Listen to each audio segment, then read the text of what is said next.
क्या आप जानते हैं कि बुंदेलखंड क्षेत्र का ये इलाका उस राजा की महानता का साक्षी है जिसने 1857 की क्रांति के दौरान रानी लक्ष्मीबाई को सैन्य सहायता प्रदान करने के साथ साथ अंग्रेजों से डटकर मुकाबला भी किया। झांसी ललितपुर राजमार्ग में मौजूद तालबेहट किला उत्तर प्रदेश के ललितपुर जिले में स्थित है। बुंदेली वास्तुकला से निर्मित यह 15 बुर्जों वाला किला एक पहाड़ी के ऊपर स्थित है और इसका नाम दो नामों ताल मतलब झील और बेहट से आता है, जो एक जमाने में गौंड सरदारों का गांव हुआ करता था। दिलचस्प बात यह है कि किले से सटी हुई 500 एकड़ में फैली एक विशाल झील है, जिससे किले को उसकी उत्तरी दिशा से सुरक्षा प्रदान होती है। माना जाता है कि एक अकाल के चलते कई ऋषियों ने यहाँ यज्ञ और उपवास किए, जिसके कारण धरती में से यह तालाब उपजी और आज भी ये तालाब यहाँ के स्थानीय किसानों के खेती बाड़ी में काम आता है। किले के निर्माण से पहले तालबेहट गौंड, गुर्जर प्रतिहार और चंदेलों के कब्जे में था। किले प्रांगण के भीतर आपको चंदेल शासकों द्वारा निर्मित 3 मंदिर मिलेंगे, जिनमें से 2 विष्णु और एक शिव को समर्पित है।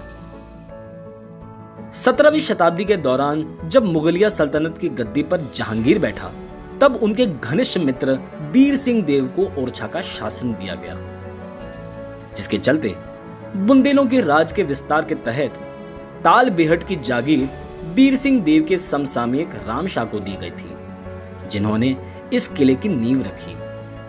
इसके बाद सन 1618 ईस्वी में उनके पोते भरत शाह ने इस किले का निर्माण किया।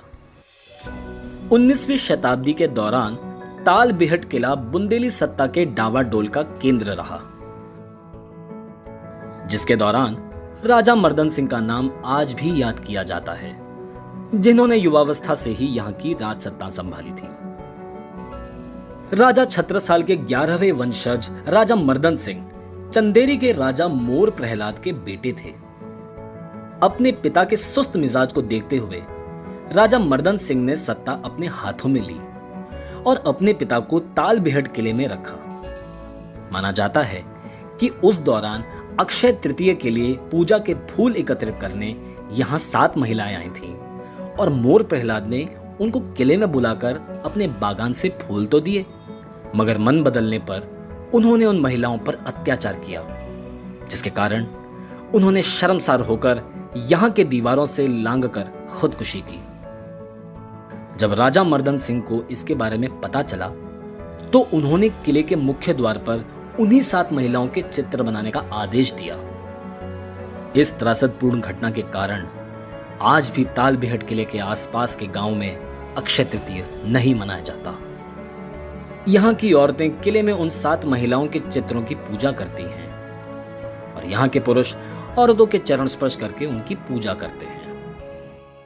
सन 1857 की क्रांति के दौरान तालबेहट किला युद्ध का गढ़ बना, जहां से राजा मर्दन सिंह ने अंग्रेजों के खिलाफ अपनी जंग जारी रखी। झांसी की रानी लक्ष्मीबाई को सैन्य सहायता देने के साथ साथ राजा मर्दन सिंह ने किले की सुरक्षा और भारत की आजादी के लिए अंग्रेजों से बहादुरी से सामना किया। मगर दुर्भाग्यवश मार्च 1858 में इस किले को अंग्रेजों ने युद्ध के दौरान क्षतिग्रस्त किया और राजा मर्दन सिंह को नेस्तनाबूद किया गया। आज तालबेहट किले के खंडहर बुंदेलों के उस गौरवशाली इतिहास के क्षणों को अपने भीतर समाये हुए हैं, जो इस क्षेत्र की शान का अभिन्न हिस्सा बन चुके हैं।